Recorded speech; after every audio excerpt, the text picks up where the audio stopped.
සාකච්ඡා කරමු. ඊට පස්සේ අනිත් පාඩමට අපි යමු. මේ ගාන බලන්න. ඉන්දියාවේ සිට ආනයනය කරන යතුරු පැදි සඳහා එහි වටිනාකමින් 20ක තීරුබද්දක් අය කරයි කියලා කියනවා. පළවෙනි ප්‍රශ්නේ අහනවා රුපියල් 8000ක් වටිනා යතුරු පැදියක් ආනයනය කිරීමේදී ගෙවිය යුතු තීරු බදු මුදල කොපමණද කියලා යහන්නේ. right එහෙනම් අපි හොයමු 120ක් තමයි තීරු බදු විදියට පුතේ අය කරනවා කියලා කියන්නේ. වටිනාකමට 120ක් තමයි තීරු බදු. එහෙනම් පළවෙනි එකට උත්තරේ එනවා බදු රුපියල් 8000 වැඩි කිරීම 120යි නේ 20 right එතකොට මෙතන බිඳු කැපුවාම කීයද එන්නේ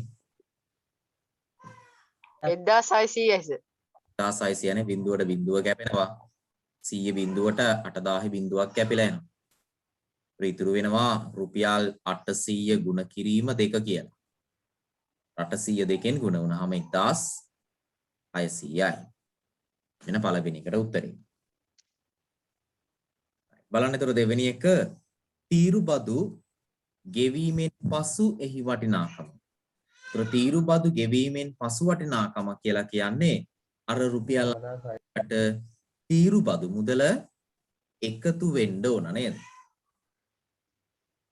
රෝමි ලක්කම් 2 බදු ගෙවීමෙන් පසු වටිනාකම්.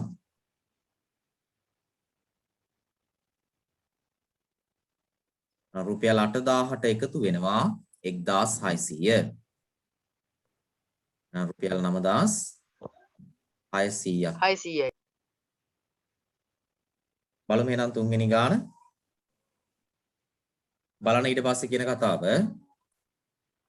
තීරුබද්ද ගෙවීමෙන් පසු වටිනාකම සඳහා එකතු කළ අගය මත බද්දක්. ඒ කියන්නේ වැට් බද්දක් අය කරේ. මෙම බද්ද ගෙවීමෙන් පසු එම යතුරු පැදියේ වටිනාකම 11040ක් වේ. ඒ කියන්නේ බදු ගෙවුවට පස්සේ පුතේ වටිනාකම දීලා තියෙනවා. එකතු කරන වේ නම් එකතු කළ අගය මත බදු ප්‍රතිශතය ගණනය කරන්න කියලා කියන්නේ. ඒ කියන්නේ 100ට කීයක් අය වෙලාද කියලා යහන්නේ. මුලින්ම පුතේ මෙතන අය කරලා තියෙන බදු මුදල කීයද කියලා හිව්ව හැකිනේ. 11040ක් වෙලා තියෙනවා. එහෙනම් අපි මුලින්ම හොයාගමු පුතේ වැට් බදු මුදල කොච්චර තිබ්බද කියලා. 11040න් බදු අය කරන්න කලින් තිබ්බ වටිනාකම 9600යි. 11600න් අඩු වෙනවා 9600ක්. මේ වැඩි වුණ මුදල අදාළ බදු මුදලනේ. කියා දෙන්නේ පුතේ අඩු වුණාම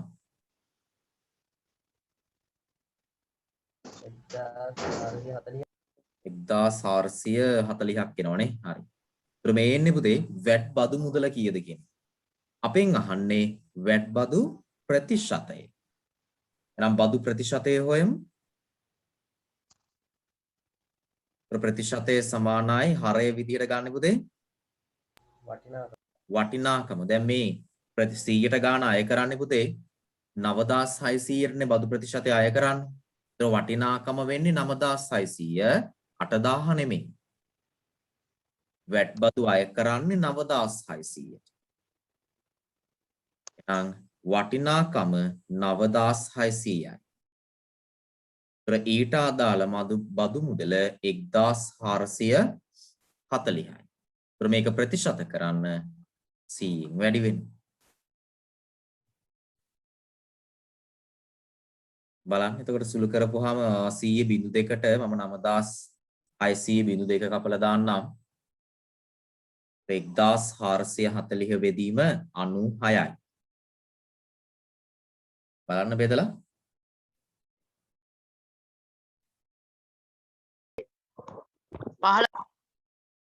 15යි. හරියටම බෙදනවානේ.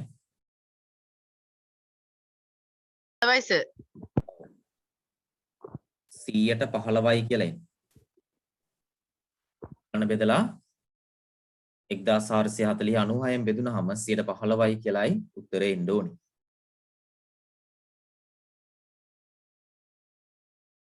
හරි. බලමු එහෙනම් මේක තව කොටසක් අහලා තිබ්බා B කොටස. බලන්න කියන කතාව B කොටස. එකතු කළ අගය මත බද්ද ගෙවීමෙන් පසු නව මිල ගණන් අනුව අරවින්ද ඉහත වර්ගයේ යතුරු පැති 20ක් මිලට ගැනීමට අදහස් කරයි. උදේ මේ 20 ගන්නවා කියන්නේ එකතු කළ අගය මත බද්ද ගෙවීමෙන් පසු. ඒ කියන්නේ මේ 11040 ගන්න. යතුරු පැති 20ක් ගන්න අදහස් කරයි. මිලට ගැනීම සඳහා අවශ්‍ය වන මුදල කොපමණද? එනම් උදේ එක යතුරු පැදියක් 11040 ගාන එන්නේ නේ. ඒ වගේ යතුරු පැදි 20ක් තමයි මෙයා ගන්න. එන අවශ්‍ය වන මුදල වෙන්නේ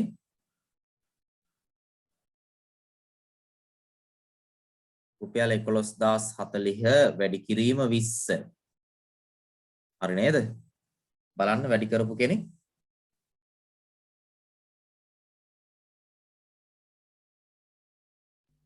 22800. 22800ද 2,20,800 නේ? එකද? ඔව් සර්. 2,20,800. right. මේ තමයි අවශ්‍ය වන මුදල 2,20,800ක් ඕන. බලමු ඊළඟට B කොටසේ මොකක්ද අහන්නේ කියලා මේ දෙවෙනි ප්‍රශ්නේ. එම මුදල ඔහු බැංකුවෙන් 112ක වාර්ෂික සුළු පොලී අනුපාතයක් යටතේ ණය මුදලක් ලබා ගනී. අවුරුදු දෙකකින් පසු ණයෙන් නිදහස් වීමට ගෙවිය යුතු මුළු මුදල සොයන්න. වසර දෙකකින් පස්සේ පුතේ එක අවුරුද්දකට 112ක පොලියක් අය වෙන්නේ. එහෙනම් මුලින්ම අපි හොයාගමු වාර්ෂික පොලිය කොච්චරද කියලා. දැන් එයා ගන්න ණය මුදල මේ ගාන. මේ මුදලනේ එයා ගන්නවා කියන්නේ. නම් දෙවෙනි එකට එනවා පුතේ වසරක පොලිය. වසරක පොලිය හොයන්න රුපියල් 2,20,800ට 112ක් නේ පොලිය අය කරනවා කිව්වේ. බලන්න බිඳු දෙකට බිඳු දෙක කැපිලා යනවා.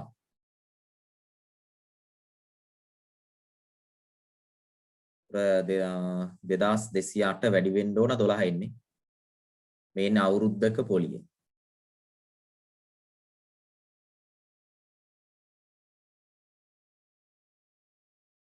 කීය දෙනෙ පුතේ වැඩි කරපුවාම 26496යි. 26496යි. මේනේ වසරක පොලිය. උදේ මෙයා ගන්න අවුරුද්දකට නෙමෙයි වසර දෙකකට තමයි ගන්නවා කියන්නේ. එහෙනම් වසර දෙකක පොලිය හොයා ගන්න. වසර දෙකක පොලිය. 26496 වැඩි කරන්න වෙනවා දෙකෙන්. අවුරුදු දෙකක් නිසා. මේක වැඩි වුණාම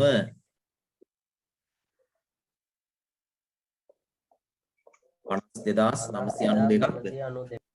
ඔව් 52992යි. එහෙනම් අපෙන් අහන්නේ පුතේ ගෙවිය යුතු මුළු මුදල. ඒතර ගෙවිය යුතු මුළු මුදල කියන්නේ අර ගත්තු ණය මුදලායේ මේ වසර දෙකක පොලියයි. දෙකම ගෙවන්න දෙපේ ණයෙන් නිදහස් වෙන්න නම් එහෙනම් ගෙවිය යුතු මුළු මුදල ගෙවිය යුතු මුළු මුදල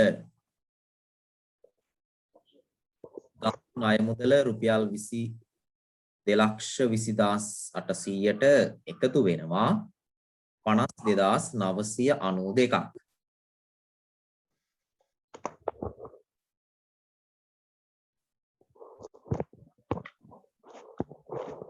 යදෙන පුතේ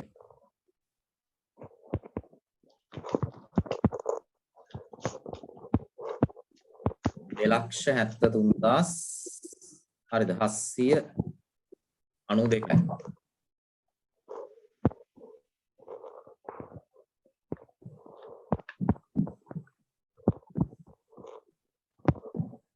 නේ 2,73,000 9792යි කියලා. ඒ ගාන හදපු විදිය අමාරු නෑ පුතේ. රටාව තේරුම් ගන්න පොලිය හොයන්නේ කොහොමද? ප්‍රතිශත හොයන්නේ කොහොමද? ඒ පියවර ටික අනිවාර්යෙන් හුරු වෙන්න. මොකද දෙවෙනි පේපරේ පළවෙනි ගාන අනිවාර්යෙන් ප්‍රතිශතනේ. මේක එනවාමයි. අපි ඊළඟ ගාන සාකච්ඡා කරමුද එහෙනම්? हाँ सर යමු එහෙනම් ඊළඟ ගානට. එන්න මේ ගාන බලමු. හැදුවේ නෑ නේද මේක?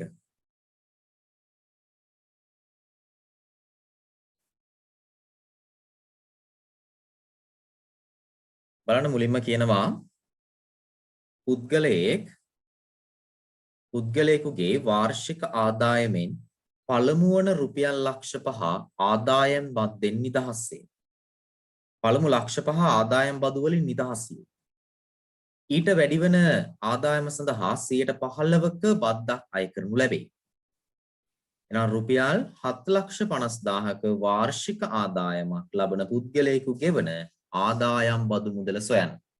උදේ මේ ලක්ෂ 7,50,000න් ලක්ෂ 5ක් නිදහස් වෙනවනේ. ඒකට බදු අය වෙන්නේ නැහැ. යාගේ 7,50,000න් ලක්ෂ 5කට බදු නැහැ. නේද? මේක නිදහස් වෙන්නේ.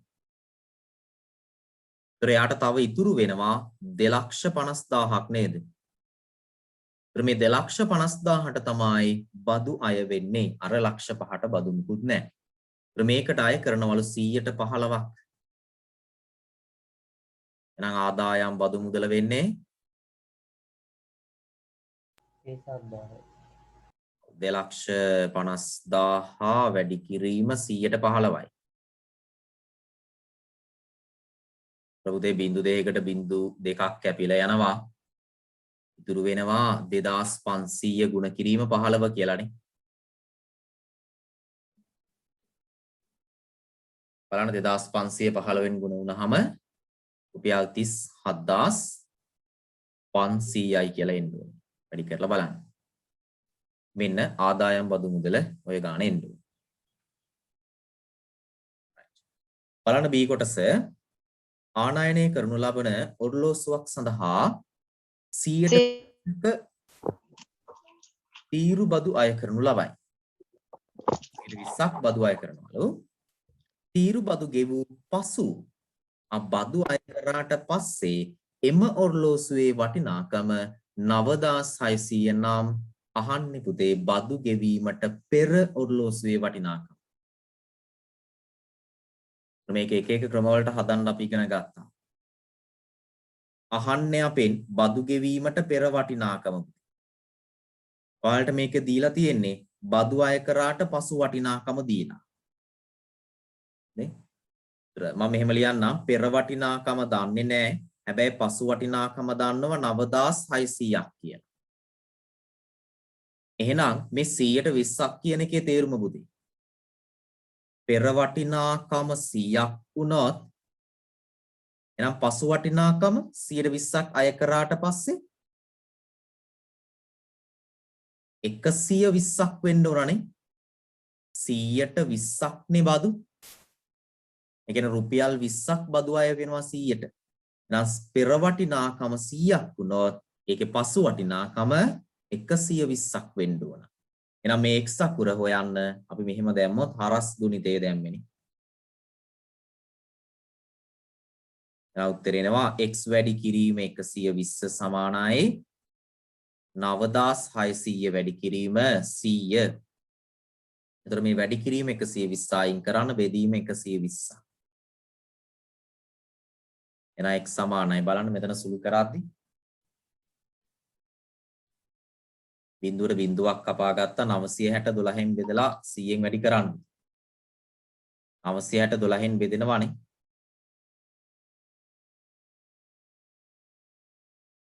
අනූහයට 12 වරක් 8යි නේද? 12 වරක් 8 96යි. මේ බිඳුවට බිඳුවයි. එතකොට එන්නේ බෙදුනහම 80යි කියලා. 80 වැඩි කිරීම 100. එන 80 100න් වැඩි කරනවා කියන්නේ උත්තරය 8000යි කියනවනේ. මෙන්න මුදල රුපියල් 8000යි. බදු අය කරන්න කලින් වටිනාකම්.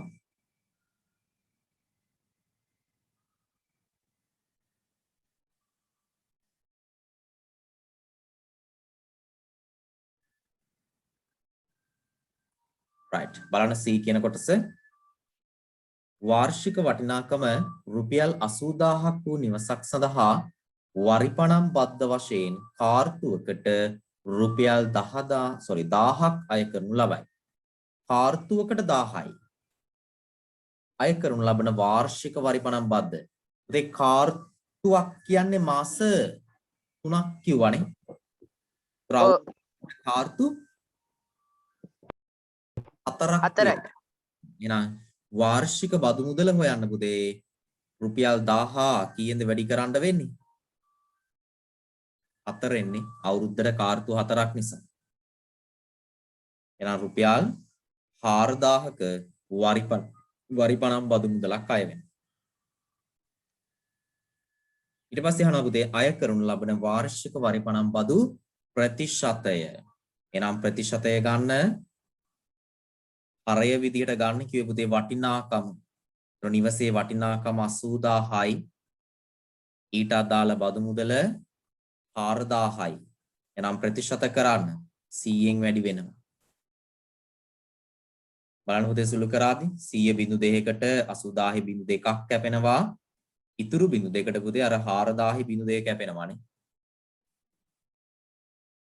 බලන්න එහෙනම් එතකොට ඉතුරු වෙන්නේ 40 බෙදීම 8 කියලා.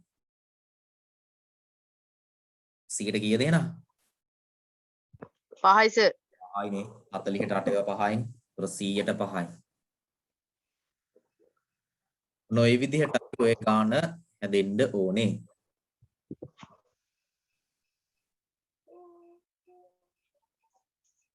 මේ ගාන ගැටලු තියෙනවද? ප්‍රශ්නයක් තියෙනවා නම් අහන්න පුතේ සද්ද නැතුව ඉන්න එපා. කතා කරන්න හැමෝම.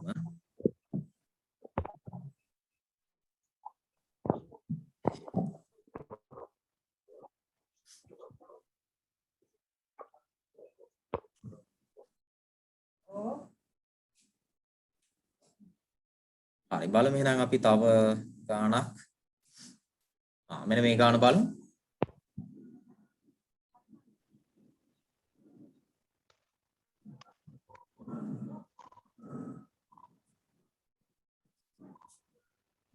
බලන්න මෙන්න මෙහෙම කියනවා අමල් 10%ක වාර්ෂික පොලි අනුපාතයක් අය බැංකුවකින් රුපියල් 8000ක ණය මුදලක් ලබා ගන්නා ලදී.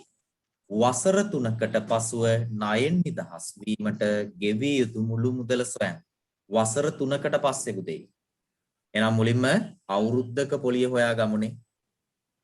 වසරක පොලිය.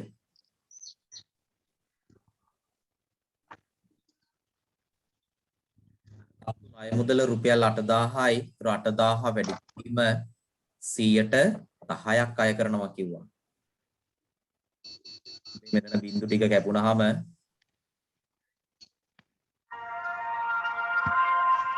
උත්තර එනවා රුපියල් 800යි කියලානේ.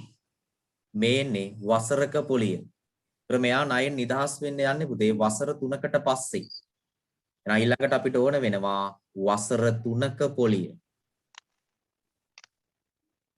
දැන් එක අවුරුද්දකට 800 නම් අවුරුදු 3ක හොයන්න මේක 3න් වැඩි වෙනවා. රුපියල් 2400යිනේ. හරි. එහෙනම් ඔහු ගෙවිය යුතු මුළු මුදල අහන්නේ පුතේ. එහෙනම් ගෙවිය යුතු මුළු මුදල වෙන්නේ අපි ගත්තු ණය මුදලට ඒ කියන්නේ රුපියල් 8000ට පොලිය එකතු වෙනවා 2400. ඒ කීයද? 10400. මෙන්න ගෙවිය යුතු මුළු මුදල වෙන්නේ. බලන්න පුතේ එහෙනම් දෙවෙනි ප්‍රශ්නය සමන් එම බැංකුවෙන් 108ක වාර්ෂික පොලියට ණය මුදලක් ලබා ගනි. එයා 108කලු ගන්න. ඔහුට ණයෙන් නිදහස් වීමට ණය මුදල මෙන් දෙගුණයක්. බලන්න හොඳට කියන වාක්‍යය. ණය මුදල මෙන් දෙගුණයක මුළු මුදල වශයෙන් ගෙවීමට සිදුවන්නේ කොපමණ කාලයකට පසුදැයි සොයන්න. ණය මුදල වගේ දෙගුණයක් ගෙවන්න වෙන්නේ. කොපමණ කාලයකට පස්සේද කියලා අහන්න.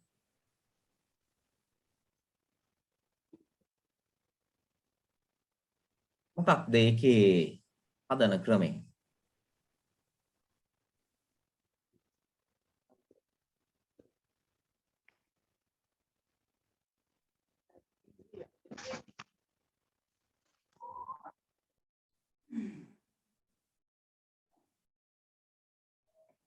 ඒතර ඒකේ අර්ථය පුතේ ණය මුදලයි පොලියයි දෙකම සමාන වෙන්න ඕනනේ. දැන් අපි හිතමු නිකමට ගත්තේ ණය මුදල 5000යි කියලා. ඒතර පොලියත් 5000ක් වුණොත් හරි. ඒතර පොලියත් 5000ක් වෙනවා. එහෙනම් දැන් ගෙවන්න නම් 10000ක් ගෙවන්න එපේ. ඒතර ගත්තු ණය මුදල වගේ දෙගුණයක් ගෙවන්න ඕනේ. ඔන්න ඔය කතන්දරේ කියන්නේ. ණය මුදලයි පොලියයි දෙකම සමාන වෙලා කියලා කියන්නේ. එහෙම වෙන්න කොච්චර කාලයක් යනවද කියලා යහන්න. දැන් මෙතන ගැටලුව තියෙන්නේ පුතේ මේ ගත්තු ණය මුදල දීලත් නැහැ.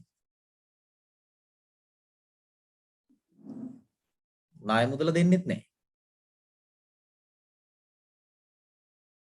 බලන්න මෙතන මෙහෙම කතාවක් කියනවානේ.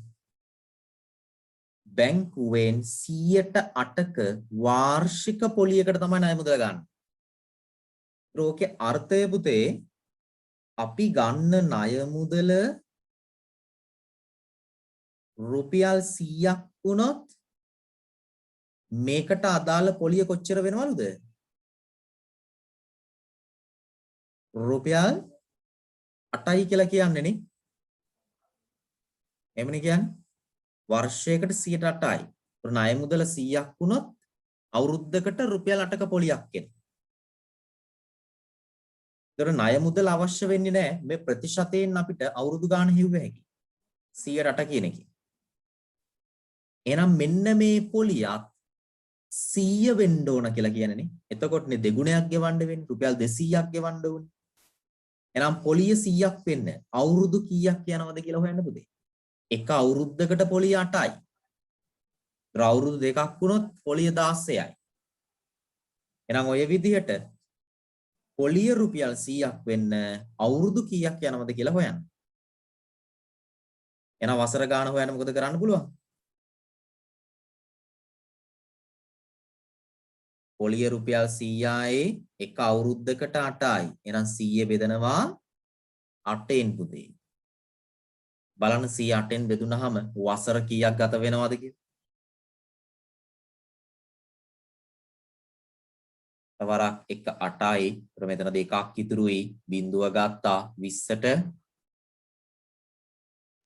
125 සර්. එච්චර නේද?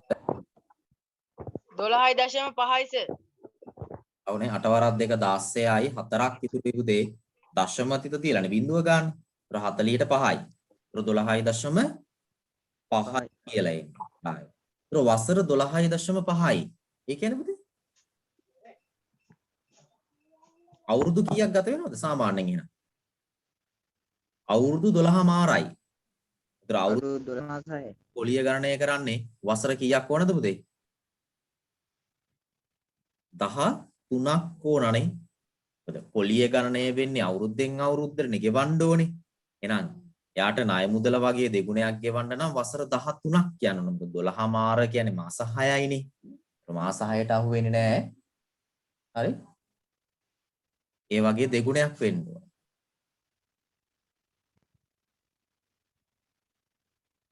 එහෙනම් පුතේ වසර ගණන ලියන්. එහෙනම් උත්තරයට එද්දී වසර ගණන විදිහට 13 කියලා ලියමු.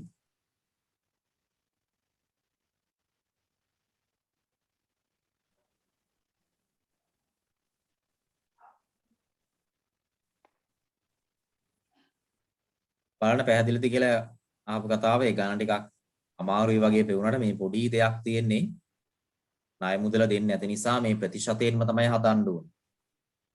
ණය මුදල 100ක් වුණොත් එක අවුරුද්දකට 8යි.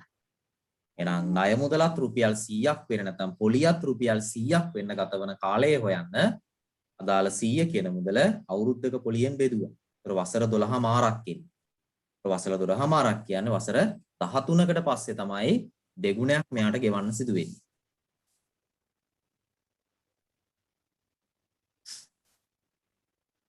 තේරුණාද ගිය ගාන?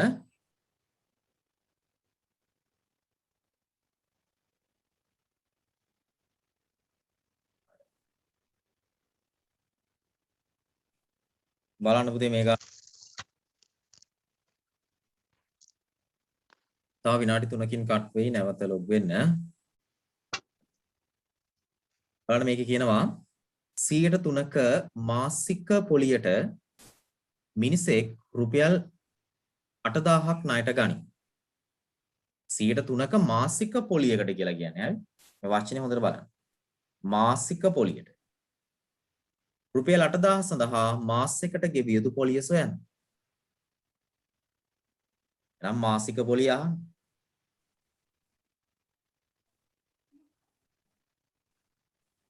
එහෙනම් රුපියල් 8000 වැඩි කිරීම 100ට 3යි. හරිනේ? නම් බිඳු දෙකට බිඳු දෙක කැපිලා ගියා. ඉතුරු වෙනවා රුපියල් 80 ගුණ කිරීම 3නේ. රුපියල් 240යි. හරිනේ? එහෙනම් මාසයකට ගෙවිය යුතු පොලිය රුපියල් 240යි කියලා එන්නේ.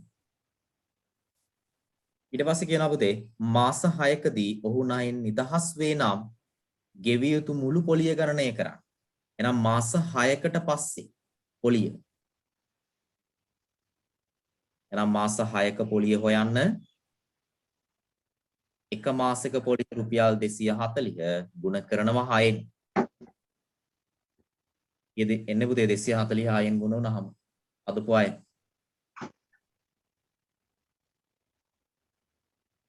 එක්දාස් 440යිනේ. වෙන මාස 6ක පොලිය. අහන්නේ ගෙවිය යුතු පොලිය කොච්චරද කියලා. එහෙනම් රුපියල් 1440යි. එහෙනම් බලන්න අවසාන කලේසේ මාස 6කදී ණයෙන් නිදහස් වීමට ගෙවිය යුතු මුළු මුදල. එහෙනම් ණයෙන් නිදහස් වෙන්න ගෙවිය යුතු මුදල වෙන්නේ අපි ගත්තු ණය මුදල 8000යි ඒකට එකතු වෙනවා මාස 6ක පොලිය 1440. එහෙනම් උත්තරේ 9440ක් කියලා එනවා නේද? බලන්න පොඩි ගාණක් තිබිලා තියෙනවා.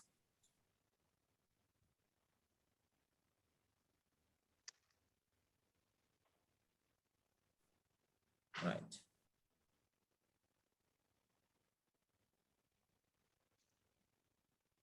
ඊට පස්සේ බලමු ඊළඟ ගාන.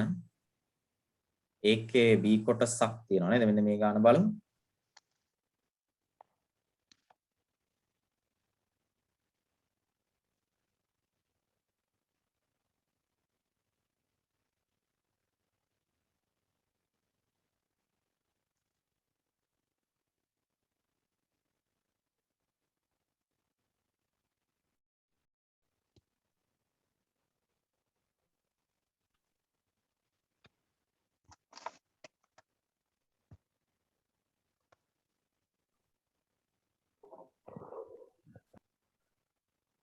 හරි එහෙනම් අපි බලමු B කොටස.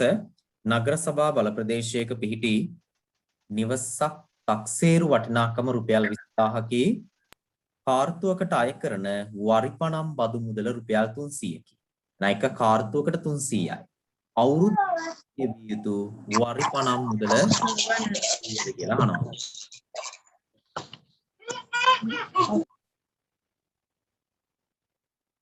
කාර්තුවකට 300 නම් අවුරුද්දකට ගෙවිය යුතු මුදල හොයන්න රුපියල් 300 ගුණ කරනවා 4න්නේ අවුරුද්දකට කාර්තු 4යි නම් රුපියල් 1200යි කියලා එනවා.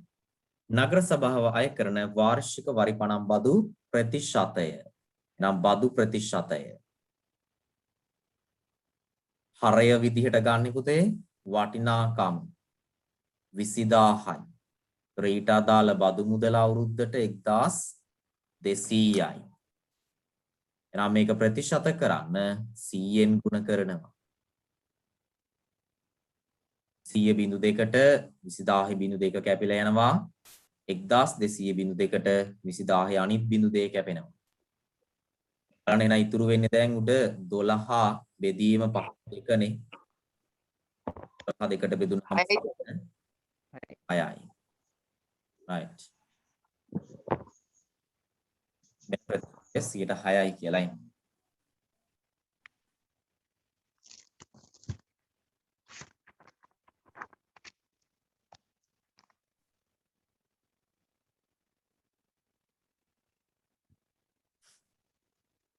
right. බලන්න පුතේ එහෙනම් මෙන්න මේ ගාන. එක්තරා වෙළඳ ආයතනයක වාර්ෂික වටිනාකම රුපියල් 1,20,000ක් ලෙස පළාත් පාලන ආයතනයක් විසින් තක්සේරු කර ඇත. කාර්තුවකට ගෙවිය යුතු බදු මුදල 4,000 නම් බදු ප්‍රතිශතය අහනවා. හැබැයි මතක ඇතුව මේ දෙන්නේ කාර්තුවකට අනිවාර්යෙන් වාර්ෂික බදු මුදල හොයන්න ඕන. නම් පළවෙනි පියවර වාර්ෂික බදු මුදල. අවුරුද්දකට 4,800 ගුණ වෙනවා 4 එන්නේ 4,800 4න් ගුණ වුණාම කීයද එන්නේ පුතේ 19,200ක් එන්නේ නේ වාර්ෂික බදු. එනම් බදු ප්‍රතිශතය හොයමු. හරය විදිහට යනවා 1,20,000යි ඊට අදාළ බදු මුදල 19,200යි. එහෙනම් 100ට කීයද ප්‍රතිශත 100.2යි මෙතන බිඳු 2ක් කැපෙනවා ඉතුරු බිඳු 2කට 1,20,000.2 කැපෙනවා. දැන් ඉතුරු වෙනවා 192 බෙදීම 12යි.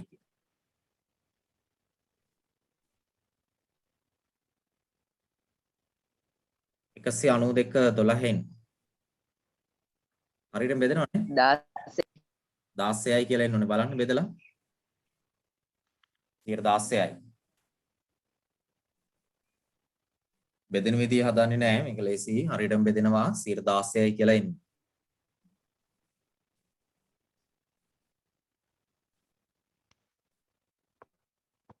right බලන්න ඊළඟ ගන්න මම ඉක්මනට හදනවා පුතේ මේ හදපුවා නැවත මම ආයෙ ඔයාලගේ group එකට දාන්නම් ඊතර ඔයාලට බලා ගන්නත් පුළුවන් බලන්න ඊළඟට කියනවා තක්සේරු කළ වාර්ෂික වටිනාකම රුපියල් PU නිවසක් සඳහා 100ට R බැගින් වරිපණම් ගණනය කරේ. තක්සේරු වටිනාකම පුතේ P කියලා කියන්නේ. හරි? 100ට R තමයි ප්‍රතිශතය. කාර්තුවකට ගෙවිය යුතු වරිපණම් මුදල T නම් P R P ඇසුරෙන් ප්‍රකාශ කරනවා. P නම් P සහ R ඇසුරෙන් T ප්‍රකාශ කරනවා. මොකක්ද ඒ කියන්නේ?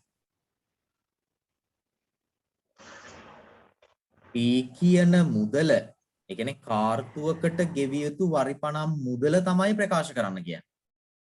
P සහ R ඇසුරෙන් T කියන එක ප්‍රකාශ කරන්න. කාර්තුවකට ගෙවිය යුතු වරිපණම් මුදල. තක්සේරු වටිනාකම දෙනවනේ පුතේ. ප්‍රතිශතයක් දෙනවා. 100R. එහෙනම් අපි මුලින්ම හෙව්වේ වරිපණම් බදු හෙව්වේ නේ. ඒතර වරිපණම් බදු හොයන් බදු මුදල සමානයි ඉලක්කමක් කියලා හිතාගෙනම හදන්න. වටිනාකම P P ගුණ කිරීම 100ට ප්‍රතිශතය. ඒතර 100ට R. නම් මේක තමයි බදු මුදල එතකොට. ඒතර PR බෙදීම 100යි. මීටර හදන්න බෑනේ. මෙන්න බදු මුදල වාර්ෂික බදු. එයා අහන්නේ පුතේ වාර්ෂික බදු නෙමෙයි. කාර්තුවකට ගෙවිය යුතු බදු. එහෙනම් වාර්ෂික බදු මුදල දන්නව නම් කාර්තුවක බදු හොයන්න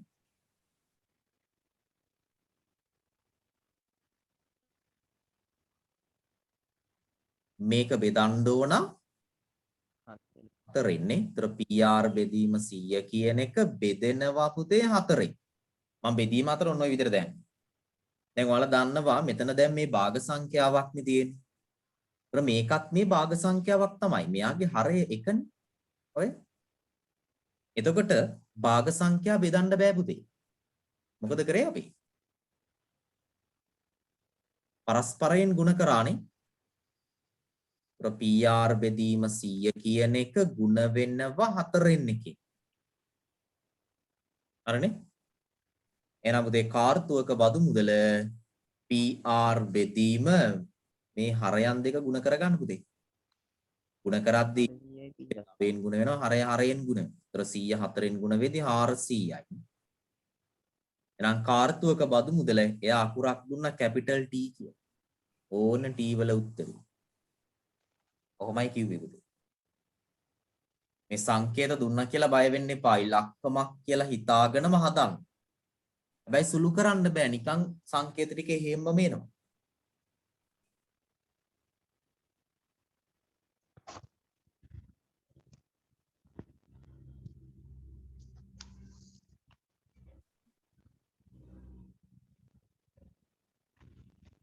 right. බලමු එනම් මේ ගණනත් වාර්ෂික වටිනාකම 48000ක් ලෙස තක්සේරු කර ඇති නිවසක් නිවසේ හිමියා රුපියල් 5000ක මාසික කුලී මුදලක් යටතේ වසරක කාලයක් සඳහා කුලියට දී ඇත. මාසයකට 5000යි අවුරුද්දකට කුලියට දෙනවා. නිවස පිහිටා ඇති ප්‍රාදේශීය සභාව වාර්ෂික තක්සේරුවෙන් 106ක් වාර්ෂික තක්සේරුවෙන් 106ක් වරිපණම් බදු අය කරයි. තක්සේරුවෙන් 106ක් අය කරනවා. නිවසේ නඩත්තුව සඳහා කුලී මුදලින් 120ක් වැය කිරීමට සිදුවේ. උදේ මේ නිවසේ නඩත්තුවට වැය කරන්නේ කුලී මුදලින් හරි. ඒ කියන්නේ වාර්ෂික කුලියෙන් 120ක් තමයි වැය කරන්නේ. නම් පළවෙනි ප්‍රශ්නය අහනවා වර්ෂයකට බදු මුදල. ඒ කියන්නේ වරිපණම් බදු. තක්සේරු වටිනාකම මෙතන ප්‍රශ්නේ වැරද්දක් ආය අහනවනේ වාර්ෂික වරිපණම් බදු. උදේ පළවෙනි එකේ අහන්නේ බදු නෙමෙයිනේ. වර්ෂයකට ලැබෙන කුලී මුදල කියලා එන්න ඕනේ. මේක කුලී මුදල වෙන්න ඕනේ. හරි. වර්ෂයකට ලැබෙන කුලී මුදල. මාසයකට රුපියල් 5000 ගානේ අවුරුද්දයි. ඒ කියන්නේ 12යි මාසෙ. එන රුපියල් 60000යි නේ. ඊළඟට තමයි අහන්නේ වාර්ෂික වරිපණම් බදු මුදල. වරිපණම් අය කරන්නේ පුතේ තක්සේරු වටිනාකම රුපියල් 48000යි. මේ 48000ට 100ට 6ක් අය කරනවා කියනවා මේ. එන 106. බිඳු දෙකකට බිඳු දෙකක් කැපිලා යනවා. ඉතුරු වෙන්නේ රුපියල් 480 ගුණ කිරීම 6 කියලානේ. 486න් ගුණ වෙද්දී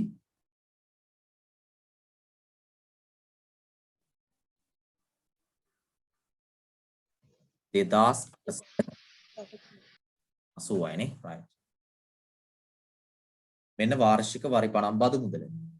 ඊට පස්සේ කියනවා පුතේ නිවසේ නඩත්තුවට යන වියදම කොපමණද? බලන්න මෙන්න මෙයා කියන්නේ මේ නිවසේ නඩත්තුව සඳහා කුලී මුදලින් 120ක්. දැන් කුලී මුදල හෙව්වා මේ 60000යි. ඒ 60000න් 120ක්. 60000 ගුණ කිරීම 120 නේද නඩත්තුවට. මම යටින් හදන්නම්. නඩත්තුව සඳහා පුතේ කුලී මුදල 60000යි. ඒ 60000න් 120ක්. වැඩි කිරීම 120. බිඳු කැපිලා යනවා. ඉතුරු වෙන්නේ රුපියල් 6000 ගුණ කිරීම 2 කියන. එන රුපියල් 12000ක් නඩත්තුවට වියදම් වෙනවා. නඩත්තු. අවසානයේ අහනවා පුතේ වසරක් අවසානයේදී ගේ හිමියාට ඉතිරිවන මුදල කියන්නේ එහෙනම් පුතේ මේ කුලියට දීලා ගන්න 60000න් එයා නිවසේ නඩත්තුවට වියදම් කරනවා. ඒ කියන්නේ 12000ක් වියදම් කරනවා. තව මේ බදු මුදලකුත් ගෙවනවනේ පුතේ 2880ක්. මේ දෙකම අර 60000න් අඩු වෙන්න ඕනනේ. ඉතිරි ගාණ අහන්න. එහෙනම් මෙයාගේ මුළු වියදම ගත්තොත් රුපියල් 12000ට 2880 එකතු වෙන්නේ. 12000ට 2880 එකතු වෙද්දි 14880යි නේ. මෙන්න වියදම. එහෙනම් ඉතිරිය හොයන්න එයාට හම්බුනේ 60000යි මේ 60000න් 14880 අඩු වෙනවා.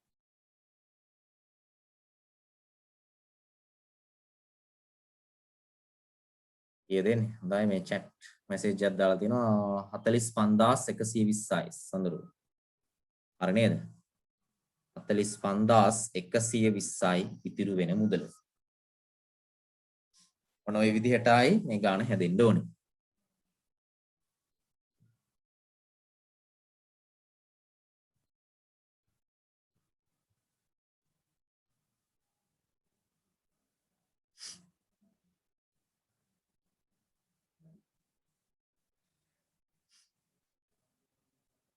හරි. හදන අය ඉන්නවද මේක තව?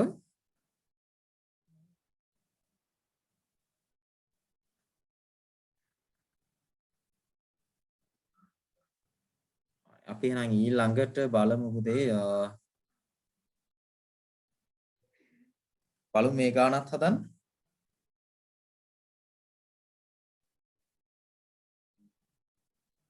ශීතකරණයක ආනයනික මිල රුපියල් 50000ක් කියලා කියනවා. ශීතකරණය සඳහා තීරුබදු ප්‍රතිශතයේ 15ක් නම් ගෙවිය යුතු තීරුබදු මුදල. අලේසීනේ නේද? ඒතර තීරුබදු වෙන්නේ රුපියල් 50000 ගුණ කිරීම 115. බිඳු දෙකකට බිඳු දෙකක් කැපිලා යනවා 500 ගුණ කිරීම 15නේ. කිය දෙන්නේ පුතේ? 7500.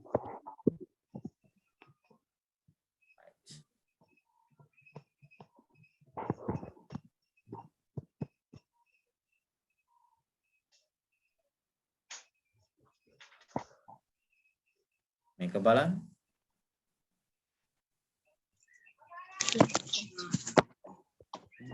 රුපියල් 10000ක් වන විදුලි මුදලක් ආනයනය කිරීමේදී ගෙවීමට සිදු වූ බදු මුදල 2000ක් නම් අය කර ඇති බදු ප්‍රතිශතය.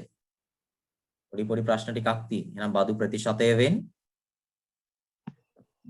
අර ඒ විදිහට ගන්න වටිනාකමනේ. වටිනාකම 10000යි. ඊට අදාළ බදු මුදල 2000යි. එනම් ප්‍රතිශත කියන්නේ ಗುಣ කරා 100.2යි 10000.2යි ඉතුරු 10000.2ට 2000.2ක් කැපේ. එහෙනම් ඉතුරු වෙනවා බෙදන්න මුකුත් නෑ 120යි නේ.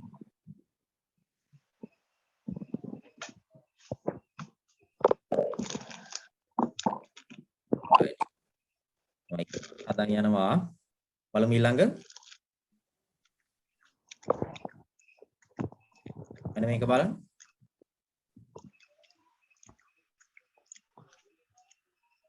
එක්තරා රටයක් ආනයනය කිරීමේදී එහි වටිනාකමෙන් 60%ක් තීරු බදු වශයෙන් ගෙවිය යුතුය. එතන කියනවා ලක්ෂ 6ක් නේ. නම් ගෙවිය යුතු තීරු බදු මුදල මේ වටිනාකමෙන් 60%ක් තීරු බදු ගෙවන්න ඕන. එහෙනම් ගෙවිය යුතු තීරු බදුවෙන්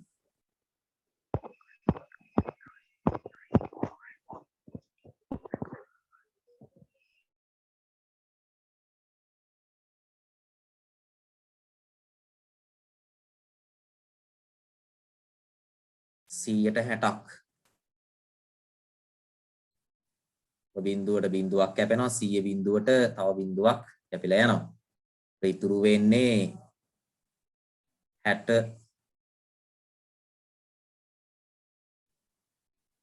අනේ ලක්ෂ 6ක් නේ. ලක්ෂ 6 ගුණ කිරීම 6 කියලා එන්නේ නේ.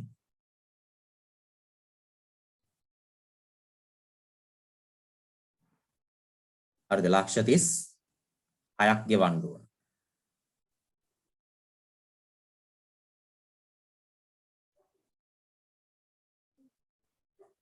කලින් තිබිලා තියෙන ලක්ෂ 60ක් නේද පුතේ? හරිනේ. ලක්ෂ 60ට මෙතන බිඳුවක් කැපිලා ලක්ෂ 6යි එන්නේ. ලක්ෂ 6 6න් වැඩි වුණාම ලක්ෂ 36ක් එනවනේ. ඒතර තීරුබදු ගෙවීමෙන් පසු වටිනාකම එහෙනම් පසු වටිනාකම හොයන්න.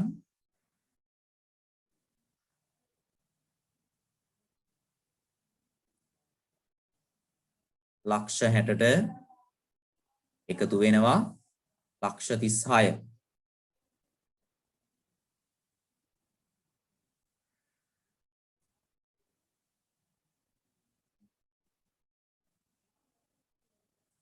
ලක්ෂ 96ක් එන්නේ නේ. තීරුබදු ගෙවීමෙන් පසු වටිනාකම.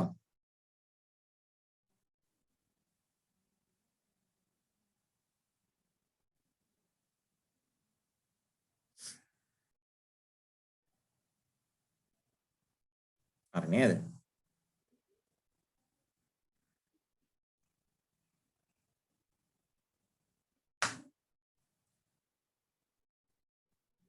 right. ඊළඟ එක බලමු ආදායම් බදු ප්‍රශ්නයක් තියෙනවා.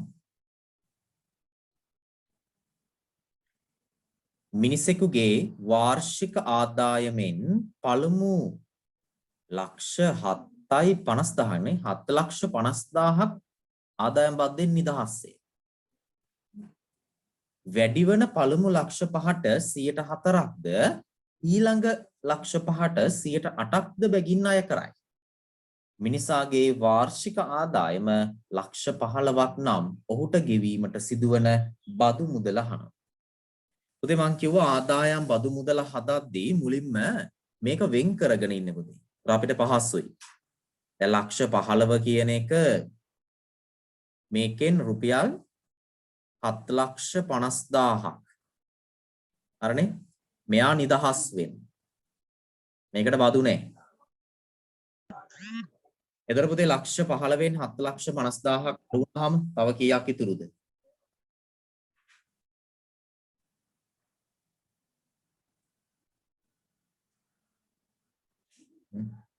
ලක්ෂ 15න් 7,50,000 ඔව් එතකොට අඩු වෙනවා 7,50,000ක් නේ අඩු වෙන්නේ. ඒතර මෙයාට තව ඉතුරුයි 0.0.0 මෙතනත් 0.5යි. මෙතන 15න් 7ක් අඩු වුණාම 8යි නේ. 8,50,000ක් ඉතුරුයි. ඒතර මේ 8,50,000න් එයා කියනවා ඊළඟ පළමු ලක්ෂ 5 කියලා පුදුයි. මේ 8,50,000න් ලක්ෂ 5ක් අයින් කරන්න පුළුවන් නේ. එහෙනම් මේකෙන් ලක්ෂ 5ක් ගන්නවා. ඒ ලක්ෂ 5ට 104ක් අය වෙනවනේ. 7,50,000 නෙමෙයිද? එකක් එහාට ඉල්ල ගන්න ඕනේ. එකක් ඉල්ල ගන්නවනේ. ඒතර මෙතන අඩු කරද්දී වැරද්දක් තියෙනවා. 7,50,000යි නේද? 7,50,000න් තමයි ලක්ෂ 5ක් ගන්න. හොඳයි. ඊට පුතේ තවත් ඉතුරුයි නේද? 7,50,000න් තව ලක්ෂ 5ක් අඩු වුණාම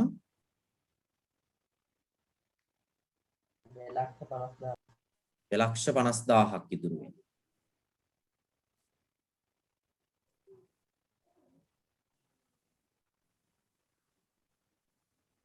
හරිනේ. තව 2,50,000ක් ඉතුරුයි පුතේ. ඒ ඉතුරු 2,50,000ට තමයි 100ට ඊළඟ ලක්ෂ 5 කියන්නේ පුතේ. ඒතර ඒක 2,50,000 අයිති වෙන්නේ මේ ඊළඟ කියන ගොඩට. ඒකට 100ට 8ක් අය වෙනවා. එහෙනම් මෙතන ප්‍රතිශතය 108යි. එහෙනම් අපි මුලින්ම හොයමු බලන්න ලක්ෂ 5ට බදු කීයද කියලා. පළවෙනි 100ට ලක්ෂ 5ට බදු ලක්ෂ 5 වැඩි කිරීම 104යි.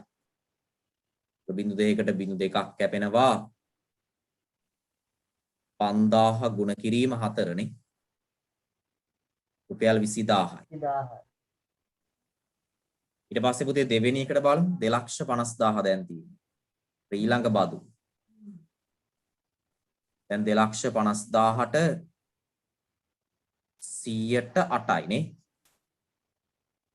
ඒකෙත් බිඳු දෙකකට බිඳු දෙකක් කැප යනවා 2500 ගුණ කිරීම 8. ඒකත් 20000යි නේද පුතේ?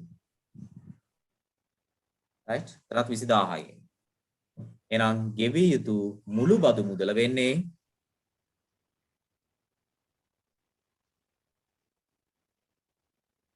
පළමු 20000යි ඊළඟටත් ආයෙත් ගෙවන්න තිබ්බෙත් 20000යි. එහෙනම් සේරම 40000ක් ගෙවිය යුතුයි නේද?